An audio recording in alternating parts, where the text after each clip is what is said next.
Hello everyone, welcome back. In this lecture I am going to explain you slope deflection method. So at first I am going to explain you where we should use this slope deflection method. In which type of problems we should use this slope deflection method. So coming to our beams, these beams are divided into two types. That is statically determinate beams and statically indeterminate beams. What is the difference between determinate beams and indeterminate beams? So the structure which can be analyzed using only the equilibrium equations alone, we call it as a statically determinate structure. So such type of structures don't need any compatibility equations to solve the structure. But coming to indeterminate structures, we need some other compatibility equations to solve these structures along with equilibrium equations. So such type of structures are called as statically indeterminate structures. So for solving such type of indeterminate structures, we use this slope deflection method. Now, what is this slope deflection method? The slope deflection method relies on use of slope deflection equations which relate to the rotation of an element to the total moments at the either ends. So, in this slope deflection method, we use slope deflection equations to solve a structure which relates. So, this equation relates the rotations of an element, that is slopes, with the total moments. So it is a relation between moments and rotations. So using these slope deflection equations, we will solve the structure, and later on by finding out this MAB and MBA, we can use remaining equilibrium equations, and we can solve the remaining structure. So this is how we will do the slope deflection equations. So in this particular class, I want you to explain the derivation of these slope deflection equations, and in the upcoming class I will give you the explanation of how to use this slope deflection method with an example. So coming to derivation, as I already told you that the slope deflection equation is used to analyze the statically indeterminate beams. So now I had considered some continuous beam, and I need only a particular span to analyze the structure. So I want to analyze this span AB of length L. So with some particular load on it, UDL. I'm considering UDL load. So due to this UDL load, there will be moment MAB here and MBA here. So this will be the deflection, way of deflection due to this load and these moments. So this will be this red line, this curved red line will be the deflection shape of the beam. Now I'm drawing the tangents at the ends at A and B of this deflection shape. So this will be my slopes, theta A here and theta B here. So actually our slope deflection equations are MAB is equal to MFAB plus 2EI by L into 2 theta A plus theta B minus 3 delta by L. And similarly MBA, that is moment at this point, MBA is equal to MFBA plus 2EI by L into theta A plus 2 theta B minus 3 delta by L. So now we have to find out these MAB and MBA values. So we will get these slope deflection equations. Now actually the deflection, this deflection shape is due to three cases. First one is this deflection is due to this MAB, and the second case is this deflection is due to this MBA, and the third case is the deflection is due to this load, external load. So now using principle of superposition, I will divide this beam into three ways. And so the first way is the deflection due to this MAB. So this is our beam, and this is the deflection due to the moment AB. Since the moment is in this direction, the deflection will be like this, and so the slopes due to this deflection is here we consider it as theta A1, and here it is theta A2. Plus the next one is the deflection will be due to this MBA. So due to this moment MBA, the deflection will be like this, and the slopes will be theta A1 and theta B2. And coming to the final case, the deflection will be also due to this external load. So again, due to this external load, the deflection will be in this shape, and the rotations at the points A and B are theta A3 and theta B3. Now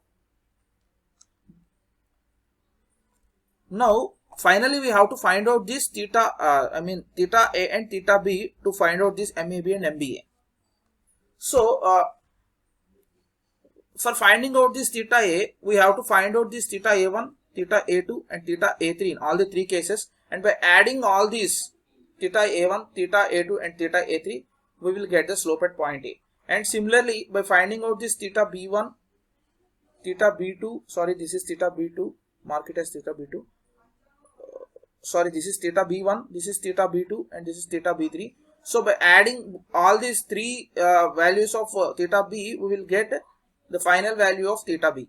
So this is what I am doing right now to find out the slope deflections equations. So I am individually finding out I am individually analyzing all the three cases, and I am solving for theta A1, theta A2, A3 and theta B1, B2, B3. Now coming to the first case, the deflection will be due to this MAB, moment MAB. So now first I am drawing the bending moment diagram for this case. So here the value is MAB and here it is 0. So the bending moment diagram will be in triangular shape with the moment of MAB in this point, at this point, and 0 at this point. Now I am also drawing the deflected shape of this beam here. So due to this moment MAB at the point A, this will be my deflected shape and these are my slopes.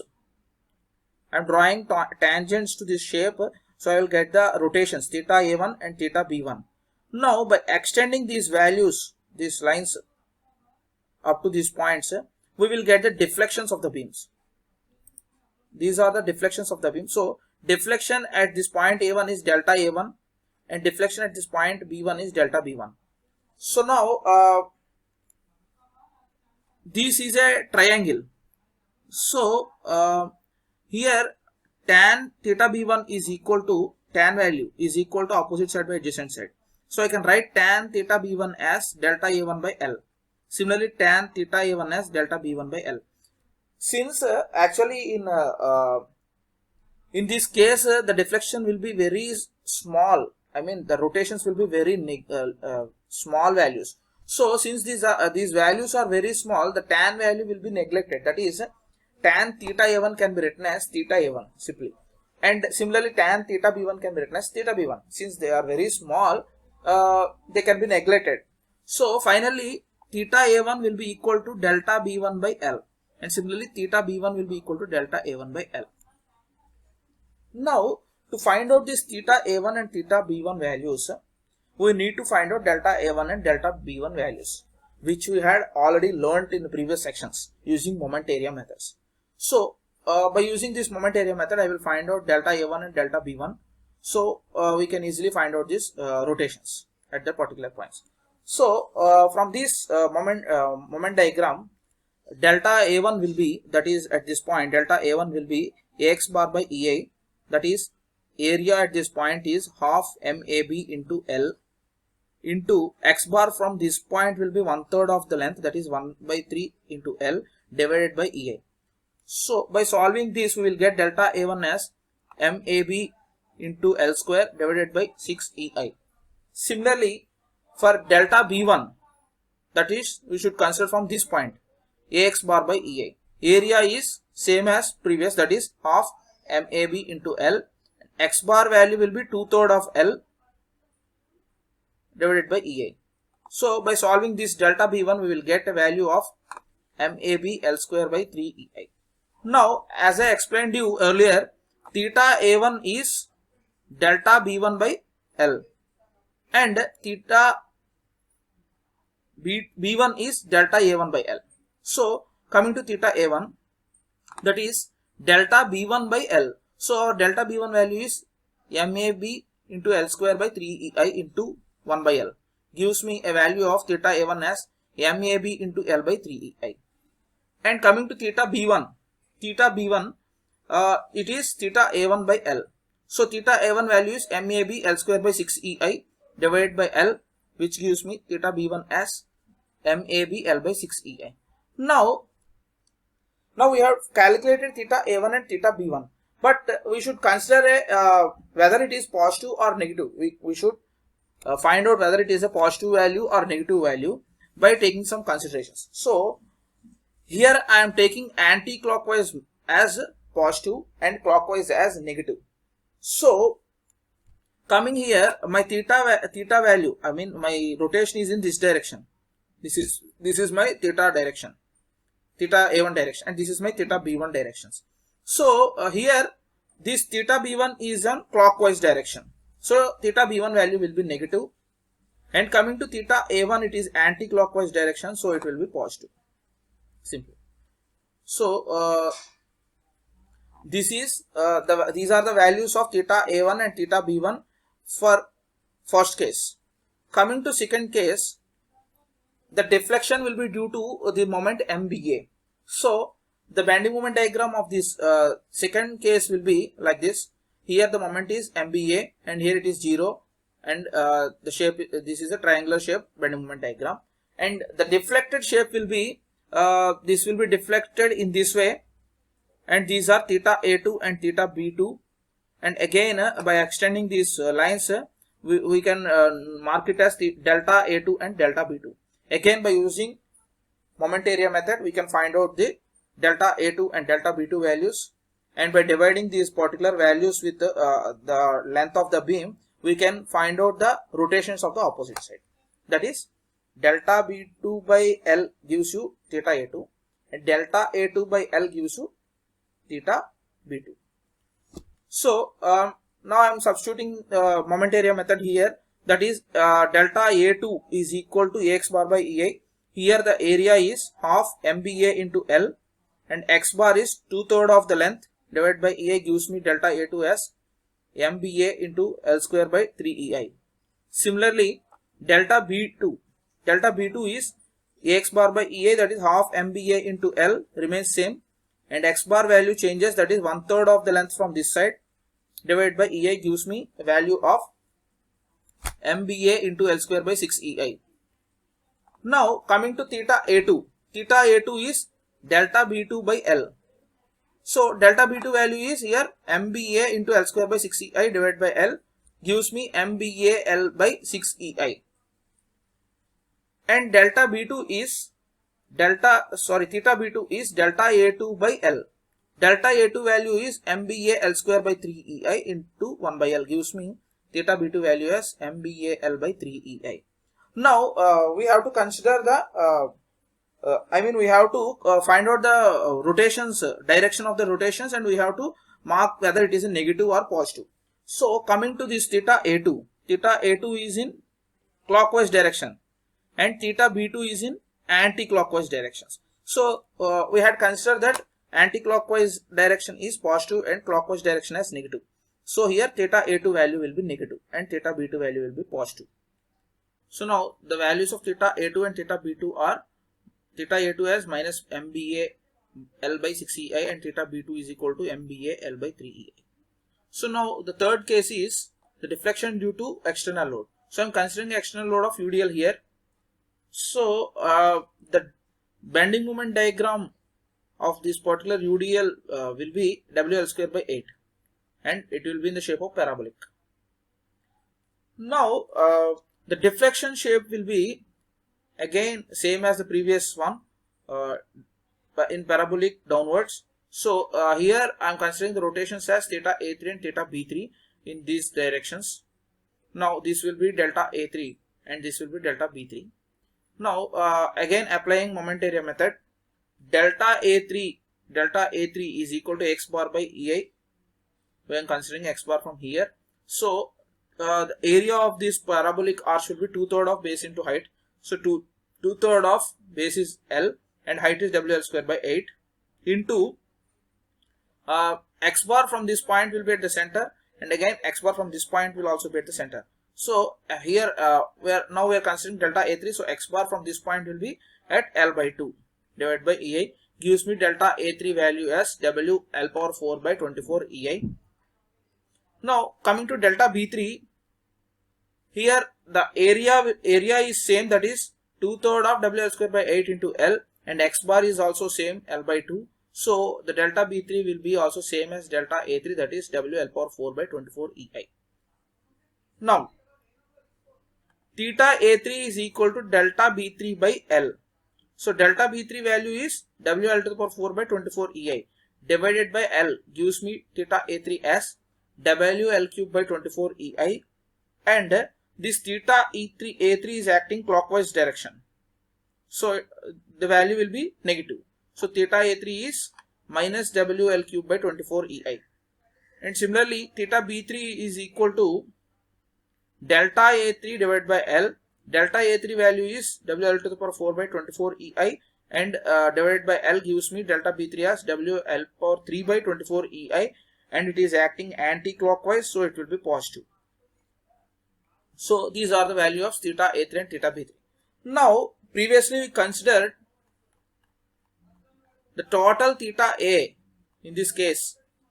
Total theta A in this case is theta A1 plus theta A2 plus theta A3, and the total theta B in this case is equal to theta B1 plus theta B2 plus theta B3.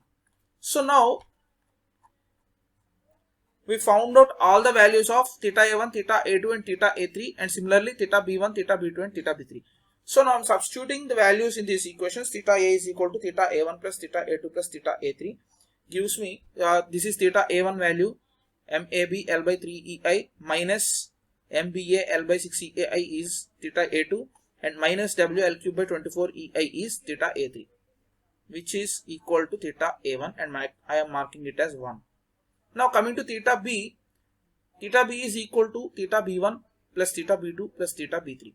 So theta B1 is minus MAB L by 6 EI, theta B2 is plus MBA L by 3 EI, plus theta B3 is WL to the power of 3 by 24 EI, which gives me theta B value, and I am marking it as number 2.